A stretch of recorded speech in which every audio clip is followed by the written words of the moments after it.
पाटील नमस्कार. नमस्कार सर. आपलं नाव सांगा एकदा परत. माझं नाव भगवान देवीदास तालडे, राहणार आळंद, तालुका फुलंब्री, जिल्हा संभाजीनगर. आजची तारीख 19/9/2025. मित्र, थोड्या वेळापूर्वी एक व्हिडिओ बनवला आणि ह्या प्लॉटवरती परत व्हिडिओ बनवण्याचं सगळ्यात महत्त्वाचं कारण असं की आपण पहिला व्हिडिओ बनवला होता. तर तुम्ही नुसतं तिकडं करा, तुमच्या लक्षात येईल शेतकरी मित्र, ते बोरीचं झाड आजही तिचं तसंच आहे. आपण तिथं व्हिडिओ बनवला होता आणि तिथं सड लागलेली होती, बरोबर ना बघू? 3-4 बेडला आणि ते बेड 3 ते 4 गुंठे चांगल्यापैकी, आणि त्याला खालून कोंब पण आले होते. बरोबर. आणि त्या गोष्टीला मला असं वाटतं आता 2 महिने प्लस झाले. 2-1 महिने प्लस झाले, बरोबर ना? 2 महिन्यापेक्षा तुम्ही त्या तारखेवर जाऊन मित्र व्हिडिओ बघू शकता. आणि 2 महिन्याच्या नंतर मी परत ह्या प्लॉटवर दुसऱ्यांदा आलोय आज. बरोबर. तुम्ही बऱ्याचदा बोलवणं झालं, साहेब काय देऊ, आपण आलो नाही. तुम्हाला मी पाठीमागे अल्ट्रासीड ऑल क्रॉप दिलं होतं, त्याच्यानंतर तुम्ही मनानं आणून सोडलं. हो, कारण मला क्वालिटीच अशी वाटली. हे बघा, त्याची क्वालिटी आहे ना, तर पहिली गोष्ट अद्रकीची कत्ताई वाढ थांबत नाही. दुसरी गोष्ट की हे पान कसं आहे, एकदम रुंद पान, आणि स्टंब आहे ना, तर जाडी पाना बी देतं, डायरेक्ट सरळ आहे, कुणीकडे काही नाही. आणि मित्र हो, तुम्ही बघू शकता प्रत्यक्ष आता आमने सामनेचे प्लॉट, याच्यात काही शंकाच नाहीये. ज्या कोपऱ्यात सड लागली होती त्या जागेवरच थांबली. आणि त्याच्यात मेन मुद्दा असा झाला की आम्ही ना, तुम्ही सांगितल्याच्या नंतर या वावरात ना निन्नी शिवाय दुसरं काहीच अवजार आणलं नाही. निन्नी कशी केली? निन्नी डायरेक्ट न खुरपा घेता जे आहे ते उपसूनच घेतलं. हो. खत कोणते दिले त्याच्यानंतरला? खत सोडले नाही त्याच्यानंतर, एकही खत सोडेल नाही, एकही खत सोडले. जो डोस भेसळ डोस टाकला मी तेच, त्याच्यानंतर काहीच नाही. लिक्विडचे खत एक बी नाही दिली. मित्र, मी वारंवार प्रत्येक व्हिडिओमध्ये सांगत आलोय की फक्त खत देणं, खुरपणं. मी मागच्या व्हिडिओमध्ये चिडचिड करून बोललो की तुम्ही आऊत का हाकता, का निंदता ह्या दिवसामध्ये, का म्हणलो मी की तुम्ही अभ्यास करा. आता भगवान भाऊ आपल्या समोर आहे, तुम्ही यांच्या प्लॉटवरती कधी येऊ शकता. मी व्हिडिओमध्ये त्यांचा नंबर देतोय तुम्हाला, काय अडचण नाही, तुम्ही यांच्या प्लॉटवरती कधी या. यांनी शेणखताचा बऱ्यापैकी वापर केलेला. आणि मी प्रत्येक वेळेस शेतकरी मित्र हेच सांगत आलो की आमच्या फायद्यासाठी नका करू, तुमच्या फायद्यासाठी करा. आणि शेणखताचा परिणाम असा होतो की त्यातून सेंद्रिय कर्ब मिळतं, जे आपण संपवणं लावलं शेतामधलं. आपण कुठल्याही प्रकारातून आपल्याला सेंद्रिय कर्ब मिळत नाही, ते आपण देतो शेणखतातून, पालापाचोळ्यातून, जे सडणाऱ्या वस्तू त्याच्यातून सेंद्रिय कर्ब मिळतं. आता प्लॉट फक्त अल्ट्रासीड आणि ऑल क्रॉप मुळेच नाही राहिला, तर हा प्लॉट टिकून राहण्यापाठीमागं त्यांचं शेणखतही तितकंच महत्वाचं होतं. अल्ट्रासीड आणि ऑल क्रॉपनं काय केलं की यांची ग्रोथ वाढवण्यात मदत केली, पण सगळ्यात महत्वाची मदत झाली ती सड थांबवण्यासाठी. नाही, सड पुऱ्यापैकी ना जागेवर स्टॉप झाली. कारण सड अशी भयान लागेल होती की आपले बेड भरण असं पाणी होतं या वावरामध्ये सुरुवातीला. आणि 2 महिन्यापूर्वी यांची सड चालू झालेली, ती आज आहे तिथंच आहे. आपल्याला तिथपर्यंत जाता येत नाही, नाहीतर मी व्हिडिओमध्ये ती सड, पण तुम्हाला दिसणारही नाही कुठं कोपरा बसलेला आहे म्हणून. फक्त त्या कोपऱ्यात 2-3 गुंठ्याचं प्लॉट खराब झालेला आहे आणि तो इथून दिसत नाहीये. पण तुम्ही कुठल्याही प्लॉटमध्ये बघा, तुम्हाला कुठं पिवळसरपणा, जो करपा असतो तो करपा, हा कुठलाही प्रकार प्लॉटमध्ये नाही. त्याला फक्त कारणीभूत होता अल्ट्रासीड आणि ऑल क्रॉप. यांनी ते दुसऱ्यांदा आणून सोडलं मी न सांगता. आणि मला वारंवार त्यांचे फोन येतात, मी खोटं बोलतोय अशातला भाग नाही. तुम्ही मी नंबर देणार आहे त्यांचा, त्यांना विचारून घ्या. वारंवार त्यांचे फोन येतात, साहेब आता काय देऊ. पण मी त्यांना सांगितलं, आपण जे दिलंय तेवढं खूप झालंय, आपल्याला खूप काही खर्च करायचा नाही. मी हे तुम्हाला पहिलेपासून सांगत आलोय आपल्याला. आणि शेतकरी मित्र, मी तुम्हाला पण हेच सांगेन की आल्याच्या पिकाला काय लागतं ते बघा. मी सांगतोय म्हणून तुम्ही देऊ नका. त्या पीक तुम्ही सकाळ संध्याकाळ शेतामध्ये जा, पीक तुमच्याशी बोलल. ते तुम्हाला सांगेन भूक लागली, तहान लागली, मला खायला पाहिजे. हे कोण सांगतं? पीक आपल्याला सांगतं. तो अभ्यास पहिले करा. हकनाक मी आलो, मी सांगितलं की हे द्या ते द्या, बिलकुल तसं करू नका. का त्यात तुमचंच नुकसान आहे. आता भगवान भाऊचा हा प्लॉट बघा, तुम्हाला प्लॉट एकदम डेव्हलप झाला, ज्याला आपण डेव्हलपमेंट म्हणतो. आता तुम्हाला दाखवतो. मी पहिल्यांदा 2 महिन्यानंतर आलोय, मीही तुमच्या सोबत बघतो की माल किती तयार झाला. म्हणजे तुमच्याही लक्षात येईल की भगवान भाऊच्या प्लॉटला माल आहे की नाही. आणि विशेष म्हणजे अद्रक पातळ झालेली होती आणि कुठलाही खताचा त्याचा खर्च न करता बघून घेऊ शकता तुम्ही माल. म्हणजे आणि माल बघा, आणि त्याला बघा नवीन येणारे कोंब बघा, नवीन येणारा माल बघा, हे बघा सगळं काही. आणि मी बऱ्याचदा सांगतो की जमिनीमध्ये केमिकल वगैरे सोडू नका. त्याचं कारण काय हे बघू शकता तुम्ही. गांडूळ, हे गांडूळ मरून जातं. हा शेतकऱ्याचा खरा मित्र. याला वाचवा, त्यावेळेस आपली शेती वाचल, आपण वाचू, शेतकरी वाचल. किंवा याला वाचवल्यावर आम्ही शाळेत शिकताना शिकवलं गेलं की शेतकऱ्याचा खरा मित्र गांडूळ आहे. आणि भगवान भाऊंनी कुठल्याही प्रकारचं केमिकल खाल्लून जाऊ दिलं नाही, जेणेकरून जमिनीतले जीवाणू मरायला नको. आणि मी वारंवार सांगत आलो शेतकरी मित्र की शेती वाचवा, तुमचं आल्याचं पीक वाचवा. मी आतापर्यंत शेती वाचवा हा बोललो नाही, आज बोललो पहिल्यांदा की शेती वाचवा. पण मी हे नेहमी म्हणत आलोय की आल्याचं पीक वाचवा. आल्याचं पीक का वाचवा? आल्याच्या पिकाला बदनाम करू नका. का तर पीक चुकीचं नाही.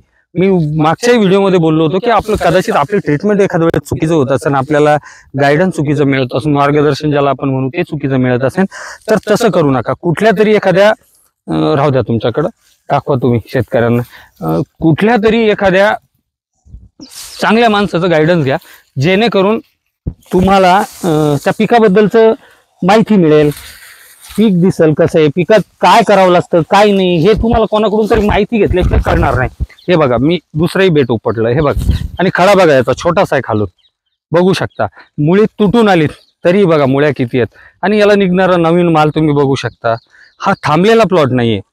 आणि काही जास्त आपण करत नाही उद्योग, कुठलेच उद्योग जास्त करत नाहीये. खत, औषधी, फवारण्या हे करत नाहीये. त्यांची फवारणी एक झाली 2 महिन्यामध्ये. फक्त किती फवारण्या झाल्या भगवान भाऊ? 2 महिन्यात तुम्ही देल तेच 2 फवारण्या. 2 फवारण्या, त्याच्या व्यतिरिक्त फवारणी नाही. बघू शकता मित्र, थोडा बहुत करपा आहे. आता 2 महिन्यामध्ये शेतकरी, चालू पाऊस आहे, तुम्हाला सगळ्यांना माहिती आहे, वातावरण खराब आहे, तरी फक्त 2च फवारण्या जर शेतकरी करत असेल आणि त्या शेतकऱ्याचा प्लॉट असा असेल, तर याच्याहून तुम्ही आम्ही शिकू शकतो की पिकांना खूप काही गरज नाही. आता मी त्यांची ती कपासी त्यांनी मला दाखवली आणि त्यांनी सांगितलं की कपाशीला फक्त आतापर्यंत 3री फवारणी झाली, समजा 3री झाली. आणि खत किती दिले म्हणले तुम्ही? खत एकाच वेळेस दिलं. आणि मित्र हो, ती ट्रीटमेंट मी नाही केली, ती त्यांनी स्वतः केली. पण हा त्यांचा अनुभव की कारण काही गरज पडत नाही. मित्र हो, आपल्या शेतीला शेणखत इतका जबरदस्त आहे. माझ्याकडे गायगोट आहे. मी एकरी कमीत कमी जर म्हणलं तर 5 ते 6 ट्रिपा शेणखत दरवर्षी 1 एकरला टाकतो. या अद्रकीला 16 ट्रिपा शेणखत टाकेले 1.5 एकरला. बघा मित्र, शेणखतावर जास्त लक्ष द्या. रासायनिक खतांचा आपण भडीमार करून, तणनाशकांचा भडीमार करून शेतीची पोत खराब करू, जमिनीची पोत खराब करू लागलो आणि त्यातून आपलंच नुकसान होतंय. मी त्यांना एक वेळेस बोललो होतो की भाऊ आपण जे देऊ, तर त्यांनी मला सरळ सांगितलं की मला पुढच्याही वर्षी ह्या शेतात पीक काढायचंय, माझं एवढ्या वर्षानं संपत नाही. म्हणून मी कळकळून प्रत्येक वेळेस चिडचिड करून बोलतो. त्याचं कारण हेच आहे मित्र की पहिले शेती वाचवा. मला काही नाही, एक कंपनी आहे, 10 दुकानदार आहे, 10 कंपन्या आहे, मी आज इथे उद्या कोणाकडेही काम करेन, मला जॉब मिळणार नाही अशातला काही भाग नाही. माझ्यासोबत जर शेतकरी असतील तर मला कुठलीही कंपनी जॉब देईल. पण मी का म्हणतो की तुम्ही शेतकऱ्यांसोबत, मी का शेतकऱ्यांना सांगत राहतो की शेतकरी माझ्यासोबत जोडलेले आणि कळकळ वाटते शेतकऱ्यांबद्दल. आणि शेतकरी माझ्यासोबत असतील तर मी तुम्हाला बऱ्याचदा बोलतो की मी माझे सगळे पत्ते ओपन ठेवतो. शेतकरी माझ्यासोबत जर जोडला गेला तर कुठलीही कंपनी, कुठलाही दुकानदार माझ्याकडे येणार आहे. म्हणून मी प्रामाणिकपणाने शेतकऱ्यांसाठी काम करण्याचा प्रयत्न करत असतो की शेतकरी जगला पाहिजे. शेतकरी जगला तर मी जगणार, माझा परिवार जगणार.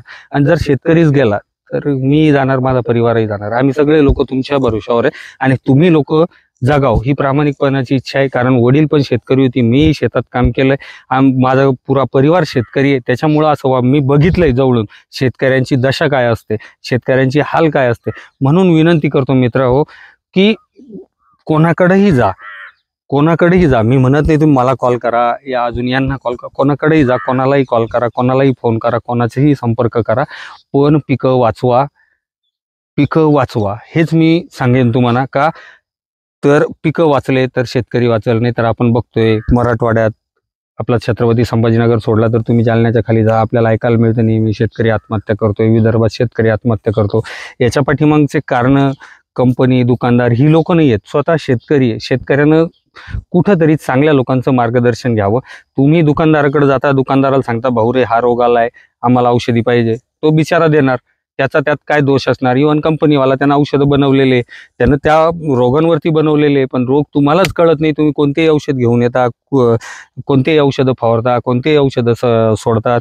त्यासाठी काय करा, त्या दुकानदार असेल, तो कंपनीवाला असेल, इव्हन तुम्हाला जो कोणी आवडत असेल अशा व्यक्तीला अशा व्यक्तीचं मार्गदर्शन घ्या आणि त्याच्या मार्गदर्शनानं कोणीही असू द्या, मी मार्केटमध्ये कोणाचंही नाव घेत नाही, माझंही घेत नाही, पण कोणीही असलं तर त्याच्या मार्गदर्शनानं शेती करा.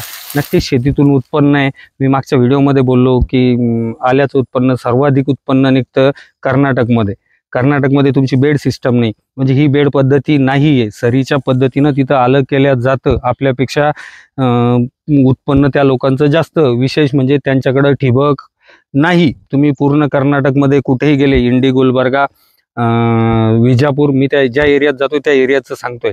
इंडीमध्ये द्राक्षावर ठिबक आहे म्हणून आल्याला ठिबक नाही, गुलबर्ग्यात नाही, तुमच्या तुमकुरला नाही, बेलूरला नाही, म्हैसूरला नाही, ह्या पूर्ण ठिकाणी ठिबक नाही. ते पाणी देताना तुषारद्वारे पाणी देतात आणि ती मंडळी 350 मी ॲव्हरेज सांगितलं, 400 पर्यंत ॲव्हरेज काढणारी मंडळी तिकडं आहे. मग आपल्याकडंच का नाही, तर आपण कुठंतरी कमी पडू लागलो. कशात तर ट्रीटमेंटमध्ये. कोणाचं तरी चांगल्या व्यक्तीचं एखाद्याचं मार्गदर्शन घ्या, नेहमी ट्रीटमेंट करा. आता भाऊंचा प्लॉट आहे, भाऊ तुम्हाला काय वाटतं किती ॲव्हरेज निघाल, एक अंदाज याच्याकडे बघून सांगा. चला, माझा एक अंदाज आहे की किमान कमीतल्या कमी 120 ते 125 क्विंटलच्या अंदाजावर अद्रक चालली पाहिजे. कमीतल्या कमी सांगता येते. आणि मग जास्तीत जास्त किती निघाल? 60-65, 160 ते 165. बघा मित्र, ह्या प्लॉटमध्ये त्यांचं म्हणणं आहे कमीत कमी 125-120 आत्ता निघेल असं त्यांचं म्हणणं आहे. आणि जास्तीत जास्त 165 त्यांचा अंदाज आहे. पण मी सांगतो ते 165च्या खाली येऊच शकत नाही. का तर अजून आपल्याला आलं काढायला खूप दिवस बाकी. आपण डिसेंबर जानेवारीच्या नंतरच आलं काढणार, बरोबर? कारण आपल्याकडे काही पाण्याची कमतरता नाही, पाणी नाही. आपण मित्र पुन्हा ह्या प्लॉटमध्ये मी डिसेंबरमध्ये व्हिडिओ बनवन आणि त्या दिवशी तुम्हाला दाखवीन की 160 क्विंटलच्या पुढेच माल निघालेला असेल. मी कॉन्फिडन्सनं बोलतो, आत्मविश्वासानं बोलतो. का तर मी पिकाकडे बघितलं की पीक माझ्याशी बोलतं. मला त्या गोष्टीचा चांगला अनुभव आहे म्हणून मी सांगतो. मी आतापर्यंत कुठेही बोललो नाही की एवढा ॲव्हरेज काढीन का तेवढा ॲव्हरेज काढीन, पण आज ह्या प्लॉटवर येऊन सांगतोय की 165 ते जे म्हणता आपण त्याच्याही पुढे जाऊ. किमान 1 किलोनं तरी आपण पुढं असू, हा माझा आत्मविश्वास. आणि मित्र, डिसेंबर जानेवारीमध्ये जेव्हाही ते माल काढतील, मी ऑक्टोबर नोव्हेंबर म्हणत नाहीये, डिसेंबरच्या नंतर जानेवारीमध्ये फेब्रुवारी जेव्हाही ते माल काढतील, आपण ह्या प्लॉटवरती माल काढताना पुन्हा एकदा व्हिडिओ बनवू आणि भगवान भाऊ स्वतः सांगतील. आणि भगवान भाऊ कुठलीही गोष्ट शेतकऱ्यांना खोटी बोलायची नाही आपल्याला, बरोबर? आणि मित्र, मी त्या पद्धतीचं त्यांच्याशी बोललो नाही, तुमच्याशी बोललो नाही, पण सांगतो पीक वाचवा आल्याचं चांगलं आहे. आणि भगवान भाऊनं जे अल्ट्रासीड सोडलं त्याच्यामुळे त्यांची अद्रक टिकून आहेत आजही, बरोबर ना भगवान भाऊ? बरोबर. आणि तुम्ही काय बोलले होते थोड्या वेळापूर्वी ते एकदा बोला. आपण बोरीच्या झाडाखाली चक्कर मारत असताना काहीतरी बोलले. मला आता पुन्हा बी 15 ते 20 दिवसात साहेबाचं जे औषध आहे ते औषध मी कंपल्सरी सोडणार.